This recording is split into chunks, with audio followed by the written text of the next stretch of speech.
الحمد لله نحمده ونستعينه ونستغفره ونؤمن به ونتوكل عليه ونعوذ بالله من شرور أنفسنا ومن سيئات أعمالنا من يهده الله فلا مضل له ومن يضلل فلا هادي له ونشهد أن لا إله إلا الله وحده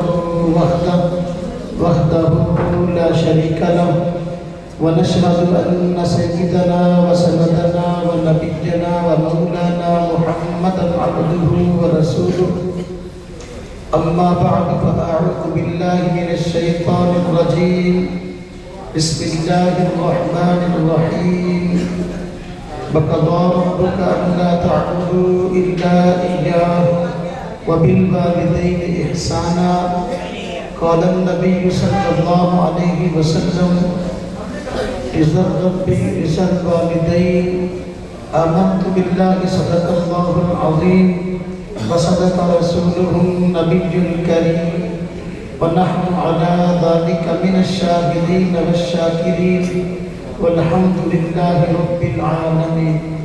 ایک مرتبہ سب حضرات درود شریف پڑھ لیں. اللهم صل على محمد وعلى آل محمد كما صليت على إبراهيم وعلى آل إبراهيم إنك حميد مجيد. اللهم بارك على محمد وعلى آل محمد كما باركت على إبراهيم وعلى آل إبراهيم إنك حميد مجيد.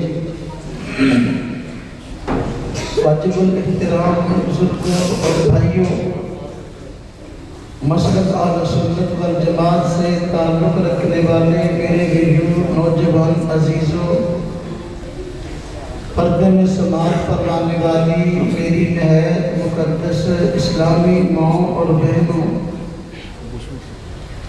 اللہ تبارک و تعالیٰ کا بڑا کرم اور بڑا احسان ہوا کہ اس نے کچھ دیر کے لیے ہم سب کو اپنے دین کی بات سننے کی توفیق عطا فرمائی. اس پہ اللہ تبارک و تعالیٰ کا جتنا شکر ادا کیا جائے کم ہے. مبارک تقریب ہے. اس سال ہمارے اس جامعہ امام اعظم ابو حنیفہ فیصل آباد میں اور جامعہ جویریہ للبنات میں جن بچوں اور بچیوں نے قرآن کریم حفظ کیا اور درس نظامی یعنی عالم کا کورس مکمل کیا، ان کی دستار بندی اور دوپٹہ پوشی ہے. اللہ تبارک و تعالیٰ کا بڑا کرم اور بڑا احسان ہے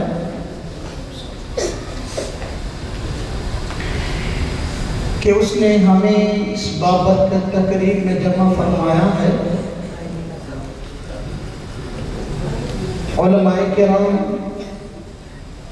مشائخ عظام اپنے اپنے وقت پر تشریف لا کر اپنے علوم اور فیوض سے مستفید فرمائیں گے.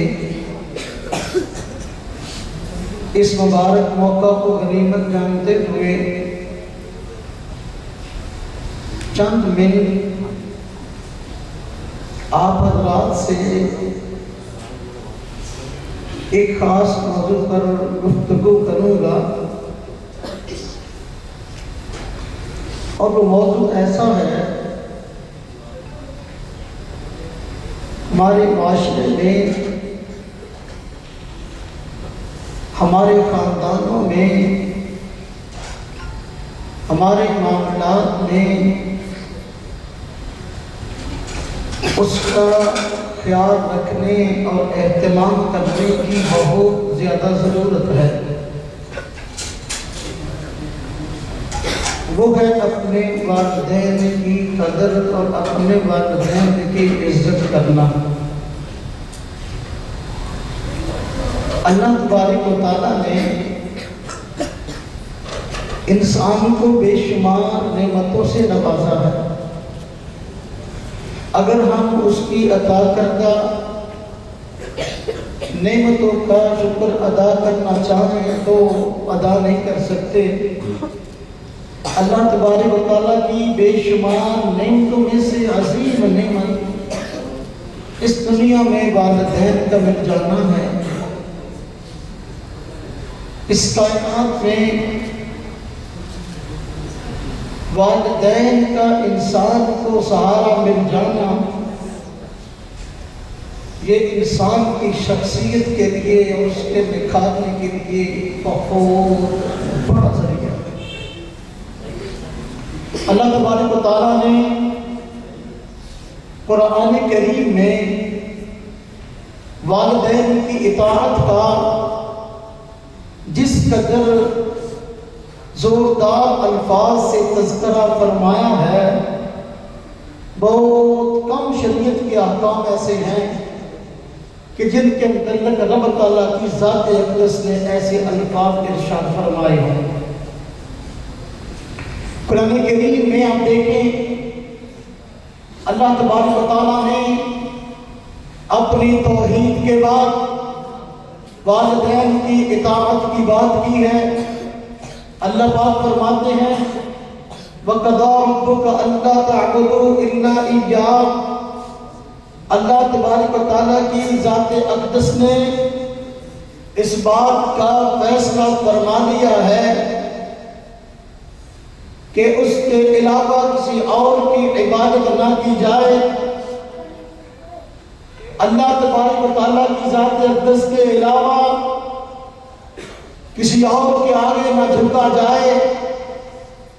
اللہ تبارک و تعالیٰ اپنی توحید کا درس دیتے اور حکم دیتے نظر آتے ہیں۔ توحید کے بعد اللہ تبارک و تعالیٰ نے والدین کی اطاعت کی بات کی ہے۔ اللہ پاک فرماتے ہیں وَبِالْوَالِدَيْنِ إِحْسَانًا۔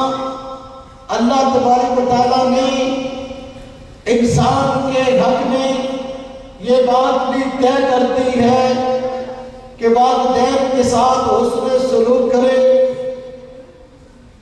اب غور فرمائیں، ایک رب تعالیٰ کی ربوبیت ہے اور دوسرا والدین کی اطاعت ہے۔ والدین کی ربوبیت احکام میں، رب تعالیٰ کی ربوبیت احکام میں، عقائد میں سب سے بڑا عقیدہ اور سب سے بڑا نظریہ ہے۔ اس کے بعد احکام میں اہم ترین حکم والدین کی اطاعت ہے۔ میرے بھائیوں، میرے دوستوں، میرے عزیزوں، پردہ میں سماعت فرمانے والی میری اسلامی ماں اور بہنوں، رب تعالیٰ کی ذات اقدس نے والدین کا احترام کرنے اور ان کے ساتھ حسن سلوک کا حکم اس لیے دیا کہ جس معاشرے میں اسلام آیا، جس معاشرے میں قرآن نازل ہوا، اس معاشرے کے اندر والدین کی قدر نہ تھی، نہ باپ کی عزت تھی، نہ ماں کی عزت تھی۔ قرآن میں، اسلام میں اور حضور نبی پاک صلی اللہ علیہ وسلم نے آ کر والدین کی عزت کو چار چاند لگا دیے اور والدین کو عزت عطا کی۔ غور فرمائیں، والدین میں باپ بھی ہے، والدین میں ماں بھی ہے۔ باپ کی جیسے جیسے کچھ نہ کچھ لوگ قدر کرتے تھے، لیکن معاشرے میں ماں کی قدر بالکل ختم ہو گئی تھی اور صورتحال یہاں تک پہنچ چکی تھی۔ اگر کسی گھرانے میں باپ فوت ہو جاتا، باپ کے فوت ہونے کے بعد فوت ہونے والے کی اولاد اپنی ماں کو دوسروں کے ہاتھ قیمت قیمتاً بیچ دیا کرتے تھے اور ان کو بکاؤ مال سمجھتے تھے۔ اگر کسی عورت کا خاوند فوت ہو جاتا، خاندان، علاقے، معاشرے والے 1 سال تک اس کو ایسے کمرے میں بند کر کے رکھتے جہاں پر کسی کا آنا جانا نہ ہوتا۔ عورت کو زیب و زینت، عورت کو خوشبو، عورت کو دوسروں سے ملنے جلنے کی اجازت نہ تھی۔ اللہ تبارک و تعالیٰ نے عورت پر، ماں پر اس ظلم کے دروازے کو بند کیا۔ نبی رحمت حضرت محمد مصطفیٰ صلی اللہ علیہ وسلم کو اس کائنات میں بھیج کر والدین کو عزتیں عطا کی۔ ماں کی نقدری ہوتی تھی، ماں کو عزتیں عطا کی۔ صحابی رسول حضور نبی پاک صلی اللہ علیہ وسلم کے پاس آئے اور آ کر پوچھنے لگے، حضور مجھے تو بتائیے کہ سب سے زیادہ حق میرے اوپر کس کا ہے؟ سب سے زیادہ حق سب کی خیال کریں۔ صحابی رسول حضور نبی پاک صلی اللہ علیہ وسلم کے پاس حاضر ہوئے اور پوچھنے لگے، مجھے بتائیں سب سے زیادہ حق میرے اوپر کس کا ہے؟ فرمایا تمہاری ماں کا۔ دوبارہ پھر پوچھا، اس کے بعد حق کس کا ہے؟ فرمایا تمہاری ماں کا۔ تیسری مرتبہ پھر پوچھا، اس کے بعد حق کس کا ہے؟ فرمایا تمہاری ماں کا۔ چوتھی مرتبہ پھر صحابی نے پوچھا، اس کے بعد کس کا ہے؟ فرمایا تمہارے باپ کا۔ اللہ تبارک و تعالیٰ نے حضور نبی پاک صلی اللہ علیہ وسلم کو اس کائنات میں بھیج کر والدین کو عزتیں عطا کی۔ ماں کی معاشرے میں عزت نہ تھی، ماں کی عزت اللہ پاک نے بحال کر دی، اور حضور نبی پاک صلی اللہ علیہ وسلم نے 3 مرتبہ اس صحابی کو ارشاد فرمایا، تیرے اوپر سب سے زیادہ حق تیری ماں کا ہے۔ بہت کسی نے لکھا ہے حضور کا 3 مرتبہ فرمانا یہ اس وجہ سے ہے کہ ماں 3 ایسی تکلیفیں برداشت کرتی ہے جو تکلیفیں باپ بھی برداشت نہیں کرتا۔ اس لیے آپ صلی اللہ علیہ وسلم نے 3 مرتبہ ماں کا نام لیا۔ ماں 3 ایسی کون سی تکلیفیں ہیں جو برداشت کرتی ہے، حتیٰ کہ باپ بھی وہ برداشت نہیں کرتا۔ نمبر 1، ماں ایک عرصہ دراز تک جتنا اس بچے نے ماں کے پیٹ میں رہنا ہے، 9 ماہ کے قریب، ماں بچے کو اپنے پیٹ میں اٹھائے پھرتی ہے۔ قرآن کریم میں اللہ تبارک و تعالیٰ نے فرمایا ہے، وَهْنًا عَلَىٰ وَهْنٍ، ماں کی صورتحال یہ ہوتی ہے، حملتہ امہ، ماں اس کو اٹھائے پھرتی ہے، دن بدن ماں کمزور ہو رہی ہوتی ہے، بچہ طاقتور ہو رہا ہوتا ہے، 9 ماہ تک اپنے بچے کو اپنے پیٹ میں اٹھائے پھرتی ہے۔ یہ ایسی تکلیف ہے، یہ ایسی مشقت ہے، یہ مشقت ماں کے علاوہ کوئی اور نہیں اٹھاتا۔ اس لیے فرمایا تیرے اوپر سب سے زیادہ حق تیری ماں کا ہے۔ اور دوسری تکلیف جو ماں اٹھاتی ہے اور کوئی اور برداشت نہیں کرتا، وہ یہ کہ جب بچے کے دنیا میں آنے کا وقت ہو جاتا ہے، بچہ دنیا میں آنے لگتا ہے، ماں اس تکلیف کو برداشت کرتی ہے جو تکلیف کوئی اور برداشت نہیں کرتا۔ جہاں تک کہا جاتا ہے جب بچے کی پیدائش کا وقت آتا ہے، ماں کی یہ صورتحال ہو جاتی ہے کہ اس کی رگوں سے، اس کے ہڈی اور جوڑ سے جان کے نکلنے کی کیفیت پیدا ہو جاتی ہے۔ ماں کی یہ حالت ہے کہ بیچاری مرنے کے قریب ہو جاتی ہے، لیکن اپنے بچے کو زندگی عطا کر دیتی ہے۔ میرے بھائیوں، میرے دوستوں، میرے عزیزوں، حضور نبی پاک صلی اللہ علیہ وسلم نے اس نے فرمایا تیرے اوپر سب سے زیادہ حق تیری ماں کا ہے جب بچہ دنیا میں آ جاتا ہے۔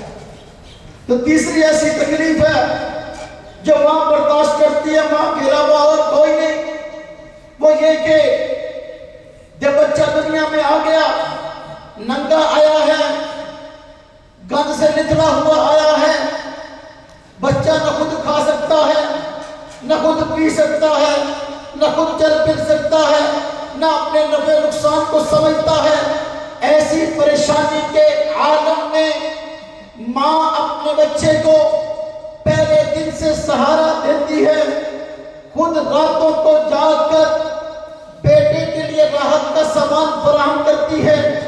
بچہ چند منٹ کے بعد پیشاب کرتا ہے، ماں کے کپڑے خراب کر دیتا ہے، ماں کا بستر خراب کر دیتا ہے، اپنا بستر خراب کر لیتا ہے، ماں تکلیفیں مشقتیں برداشت کرتی ہے، باپ بسا اوقات قریب بیٹا سویا ہوا ہوتا ہے، قریب بڑا سویا ہوا ہے، ماں بالکل قریب ہے اور ساری رات جاگ کر گزارتی ہے۔ یہ بیٹے کے لیے ایسی مشقت ہے، یہ بیٹی کے لیے ایسی مشقت ہے کہ کائنات میں کوئی اور برداشت نہیں کرتا۔ یہ تین تکلیفیں ایسی ہوئی جو ماں برداشت کرتی ہے، کوئی اور برداشت نہیں کرتا۔ اس لیے صحابی کے جواب میں حضور نبی پاک صلی اللہ علیہ وسلم نے 3 مرتبہ فرمایا، تمہارے اوپر سب سے زیادہ حق تمہاری ماں کا ہے، تمہاری ماں کا ہے، تمہاری ماں کا ہے۔ اس لیے کہ ماں یہ 3 مشقتیں برداشت کرتی ہے جو مشقتیں ماں کے علاوہ کوئی اور برداشت نہیں کرتا۔ میرے بھائیوں، میرے دوستوں، میرے عزیزوں، والدین باپ ہے، آپ دیکھ لیں ساری زندگی باپ پیسہ کمانے والی مشین بنا ہوا ہوتا ہے، ساری زندگی۔